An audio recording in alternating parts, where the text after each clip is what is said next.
Welcome to Mystic Musings with Tobie Hewitt. I'm Tobie Hewitt, and I'm your guide through time and space and all points in between. Mystic Musings will give you insight into who you are, why you are here, how to live an authentic life, and where you fit into the universe around you. Join me on this path of mystical exploration.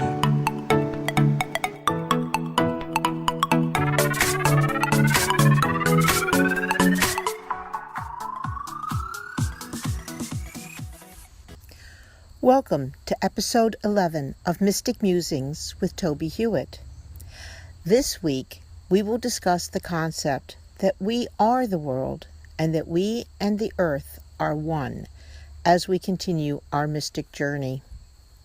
Now, I'd like to begin by saying I'm not recording where I normally record. I'm actually out in nature today because I thought that would be the appropriate place to record this particular episode. There are a lot of challenging events on this planet right now. In nature, we're experiencing the effects of fires started by lightning. We're experiencing hurricanes and flooding of a level we haven't experienced, in some cases, ever. We are having more discord between people than many times in history, and we are not being aware of the fact that we're all in this together. And by that I mean not only the people, but the planet and the people with the planet. There is a symbiotic physical and spiritual relationship with the planet and each other. Now, symbiotic means an interdependent relationship, but it goes beyond that because it means a positive one, using positive energies, which include the energies that are associated with empathy and compassion and love, the ideas of caring for each other. So to be in symbiosis with something else means that you're supporting and you're nurturing something else, and you're getting along with it, and you're living in harmony. Even isolated people who prefer to be alone. There's a dog out here, by the way, in case you heard that bark. Even isolated people are not totally alone. They are living in a symbiotic relationship with the earth. They're breathing the oxygen that the trees create. They are eating what the earth provides. They may grow their own vegetables. And so no matter where we are or no matter what we're doing, we are in a symbiotic relationship with each other. And the problem becomes when we no longer are living in a harmonious and nurturing relationship with each other and the earth, when things begin to fall apart, not only in nature, but socially and economically and politically, because we're not taking into account that we are having this experience on this plane, on this planet, and that we need to work in harmony together as people, as human beings, with the planet that is around us. We are, as I've said before, we are a part of an interdependent web which stretches out far across the universe and was created at the moment that the creative spirit started all of this, who thought us into existence in that moment. And so we are all connected. And that does not just mean person to person. It means all living, breathing things and the entire planet. Even something as small as a pebble on the beach, a grain of sand, is part of this interdependent web. This connection is not just physical, it is spiritual. This is the energy that animates us, and it animates the earth as well. It's the same energy that's expressed through myriad aspects of what we recognize as reality, but that reality is shaped by Our perceptions, it's shaped by how we have been brought up to believe that our reality exists around us. Our reality is different if we live in New York City than if, for example, we are in upstate New York along the banks of a river, or if we live near the savannah in Africa, or if we are along the Amazon, or if we are in Paris. Our realities and how we were brought up causes us to look at nature and each other differently. But that is an illusion, because there actually is no difference between us and between the things that we perceive around us as nature. What is causing that differential is something that we all have, and that is ego. It's the human ego, and it can have a very strong negative effect on how we treat each other and how we treat the planet. Because if we believe that we have a superiority to those around us or to the planet around us, the nature around us, then we find ourselves treating others, the planet and other people, as lesser than. And as soon as we start doing that, we start making comparisons rather than finding commonalities, finding comparisons that are quote-unquote negatives, and not enjoying the commonalities that we have on this plane, then we are automatically shifting our reality. It's how we are looking at things that makes them appear that way, but not makes them what they actually are. When we focus on spirit instead of the physical aspect of our existence, because let me just go back a minute. If we look at something, I don't know, armadillo comes to mind immediately. We look at an armadillo, going along the path. And we think of it as, oh, look, we've been taught maybe there's salmonella or something on it, or something evil or negative on it. We look at it one way, but maybe somebody who looks at it and sees it as a totem spirit and something that embodies characteristics that they believe that they too share with them, see it as a wonderful thing that has just crossed their path. So how we view different things and different people as we cross their paths makes us, how we see them and react to them gives us that feeling of separation or closeness.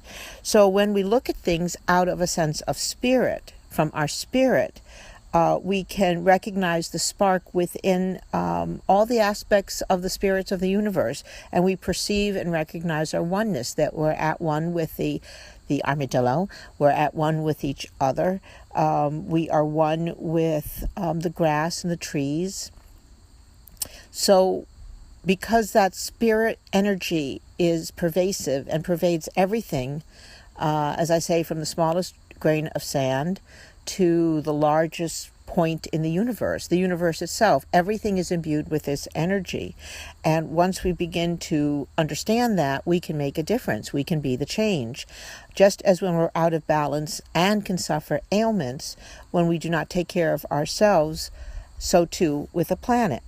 Okay, so if we're not taking care of ourselves, if we're not giving ourselves that spiritual nourishment, if our spirits are not sustaining our physical experience of this planet, then we are no longer in a symbiotic experience. And right now, we are not healthy because the planet is not healthy.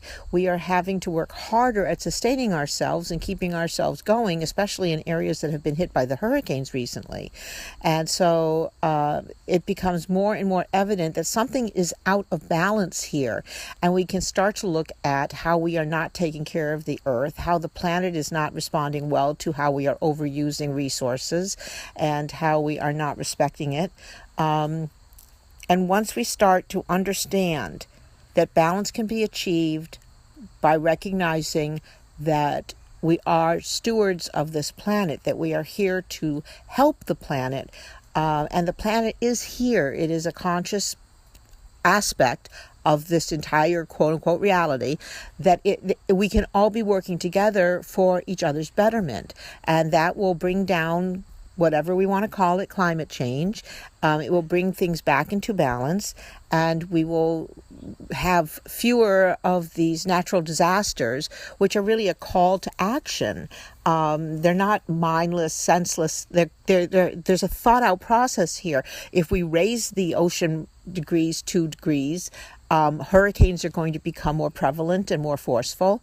And the minute we start to think of the energies that are involved here and realize that we're all one with spirit, then we start to say, okay, well, maybe we won't have that third car or that second car or a car at all, and we'll bicycle, or we'll do things that bring about a symbiotic, mutual respectful, interdependent relationship with the earth again.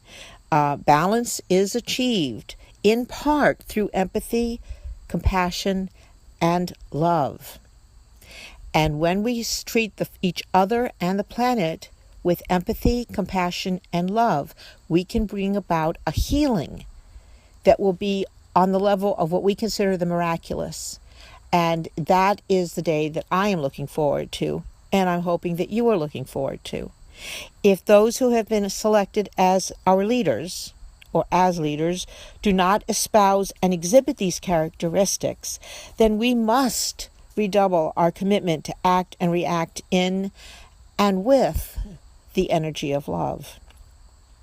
So here's this week's exercise. I know this has been a very serious topic with not a lot of humor, and I'm sorry about that. I was hoping the armadillo thing would turn into a sort of a more lighter aspect of it, but I'm not in charge of these episodes. I know it sounds that way, but I'm really not. I'm always surprised by what comes out because I'm getting help from the other side, and they go, oh no, you forgot this, or oh yeah, you forgot that. So I'm always seeming to backtrack or go forward or whatever. They're giving me different guidance, and I'm listening carefully to make sure I haven't forgotten anything that they had told me we were going to discuss. Anyway, our exercise for this week is to go outside, again, barefoot if possible, if you're not listening to this in December in the Northern Hemisphere. Go outside, feel the energy beneath your feet, all the way, feel the energy all the way into the earth. Even if you're wearing shoes, feel that energy come through the soles of your shoes. Put your hands palm down and feel the energy rising out of the earth. It's the same energy that's inside of you. Feel the energy emanating from the trees and the grass around you. Even if you're in the heart of New York City, you can feel this energy, the birds, other animals around you. And then feel the energy coming from the people around you. Know that that's the energy that is within them. And it's the energy that's within you. And you are able to make a change once you know that that energy is the same energy. And that energy is the energy of love. And through that energy, we are all one. Next week, please join me for episode 12, when we will look at the concept of the interdependent nature of trees. Yes, trees, as we continue our mystic journey. Thanks for listening to this episode of Mystic Musings. Please join me every week to continue our exploration of all things mystical that can help you have a more practical and magical life. Please visit my website, tobiehewitt.com, for more information and to read my blog postings. And join me also at pathwaystomindfulness.org to learn how you can schedule a presentation. I'm available for mindfulness training, demonstrations of psychic abilities, and individual readings. I also have a number of books on mystical topics on Amazon.com. I look forward to hearing from you and answering your questions. Please contact me through tobiehewitt.com.